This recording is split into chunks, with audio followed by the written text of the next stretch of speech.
Babukeli emakhaya, sengiso lesikhathi sekuthi usonzele kumabonakudze wakho.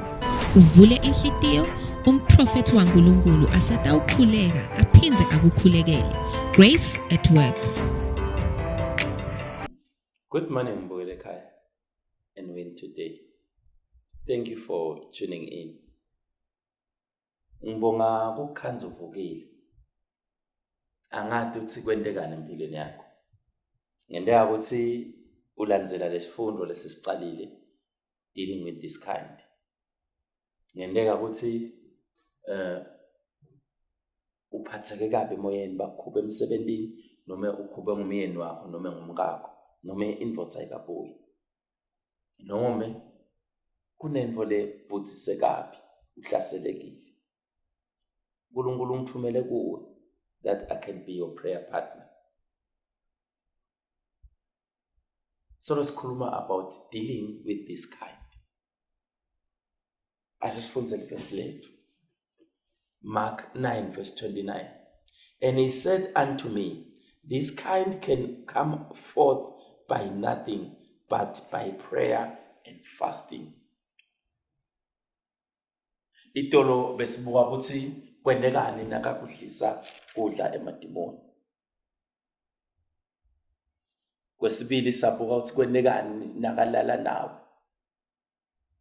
Namhla sitawubuka ngalokujulile.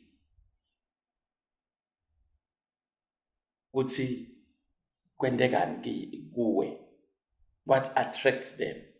But before siye lapho, asesibiyele emuva define this spiritual husband ukuthi singena kanjani. Number 1, ngithi sita through bloodline.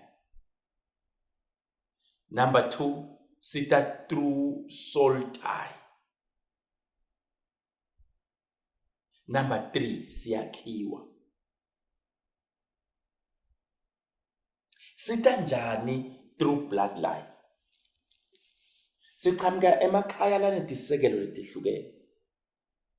Kunetimvo labatilanza bobabe bethu nabomkhulu bethu bathi titasida kanti balanza ingcenye yalamadimoni.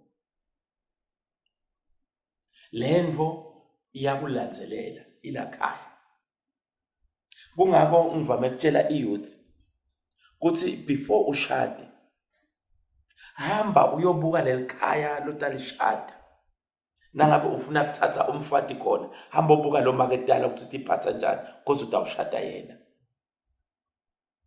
Nangabe kulijaha, hamba ubuka baba wakhe ukuthi tiphatha njani because the same spirit 90% stabe sivela la tuka lo. Nangabuka ukuthi la khayikini nonke nigula ngetinye, nifanite mabele, nifa ngaboshukela. It's still this spiritual husband. Lesipita sita alelikhaya. Namathi uyabuka bonke la khayikini kuba shaya ngento yinye. It's in the bloodline. That's why kumqoka ukuthi nawubona ukuthi uphume ekhaya njani. Thatha lomnye umndeni waKristu. That's the only fastest way to cut the bloodline.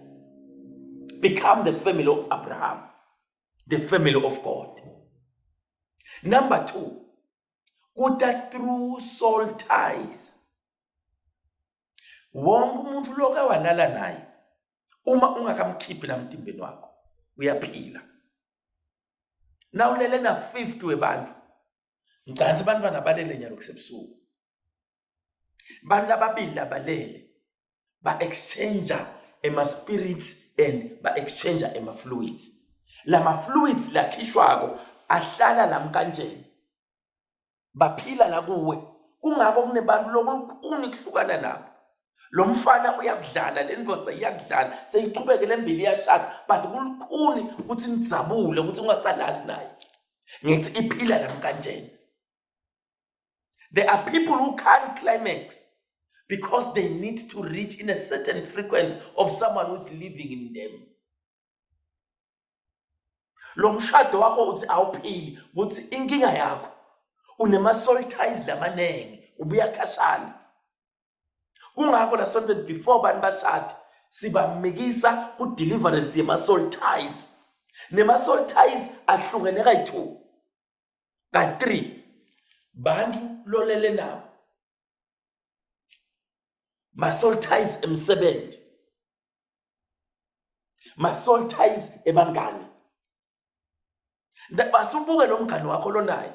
Nangabe lo mngani wakho you have the same problem, it means angahlangani ngebungani. It's a spirit lesinhlanganisile. Nangabe nobabili nathi kucheater is a spirit, you've got one demon. It's a soul tie.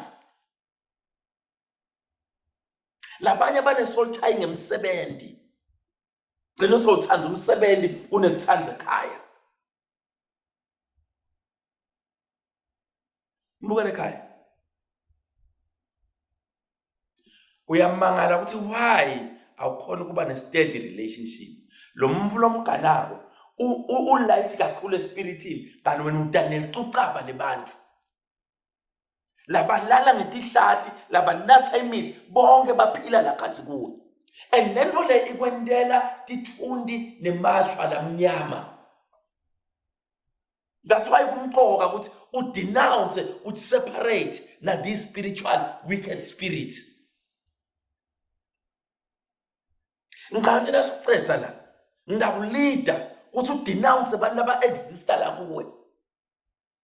Asubuke laba abantu lo nalala nje inyanga phindze nibiyelane. Nakhona ningamithana nilale phindze ukuthi hem. You can't move on. Ungize nikhulume ukuthi nongashada I will keep on cheating on that person ngite kuwe. Kunenvo leyakhiwa on that soul tie. Lenye isoul tie iyakhiwa spiritually. Ngibalile ecaleni. Bangakwakhela isoul tie yakho.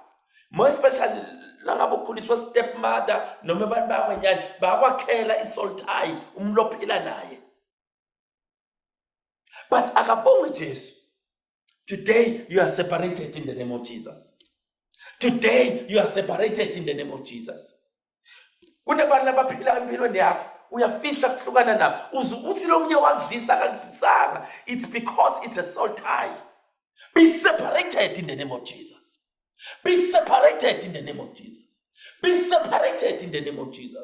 Be separated in the name of Jesus. That soul tie lephila empilweni yakho lo mfu njalo ebusuku uyambona konke la uhamba khona uvangathi you are owing that person a lot. Be separated today in the name of Jesus Christ. Be separated today in the name of Jesus Christ. Lo mfu akakuniki imali. Uphela kuganisa abantu banakulethele tifo. Awukhona ukuhlukana naye. Labanye ema-soul tie lakhiwe. Lo umuntu ufuna akakhona ukusoma noma ufuna ukuganga. Angavele abude ukuthi uthandzani. Uthi uthandza iCoca-Cola, akuthengele iCoca-Cola afake yena la ngekhathi. All of a sudden kunebantu laba ngibukela awati ukuthi wefika kanjani kulelo khaya. Awati ukuthi wenza kanjani. Lo muntu lo shade naye awati ukuthi washada. It's like washawo ngathi kwawufile waphaphama kulelo khaya. Kunetimbo letasetshenziswa. Khumbula lo mnyamake lebeka jujwa tinwele waphinza wajujwa nangembili. Wathi khanza sahlala kulenye ekhaya. Ngiyathi usigangiwe nanawo. It's a soul tie. Lento iyavusetelwa njalo. Lo mufika tothatha imali. Awuyathi le mali ukuthi le mali noma ngabe uyisevile. This spirit ifika ithathe nje lo umnikede. Noma ngawumumela buka seniye emaphoyiseni nenti peace binding order but niyayi violate because of this soul tie. Be separated today in the blood of Jesus. Be separated today in the blood of Jesus. Be separated today in the name of Jesus. Uthi khathi usemsebentini sonke isikhathi ubhutha usemsebentini kunebantu labaganga lemsebentini usibasebenza ngawe lema office abo na ufika emsebentini ingqondo ayisebenzi na ufika emsebentini uphele kudzilo ufike la mthongo kwaze bakusebenzisa ebusuku. Be separated today in the name of Jesus. Be separated today in the name of Jesus. Be separated today in the name of Jesus Christ. Lo mngani wakho uyambona ukuthi unembona kude lapho uyakhona ngaye. nakafika ngeweekend uqabanisa nemkakho uyakuthatha uyozubuya eSunday uqedze yonke imali uyafisa kuhlukana naye bakwenta slima bakwenta ibhola it's a soul tie of a friend ukwendisa timbo lo regretako ngapha this thing what is happening in your life it's against your will this thing that is happening in your life is against your desire be separated today in the blood of Jesus be separated today in the blood of Jesus Christ.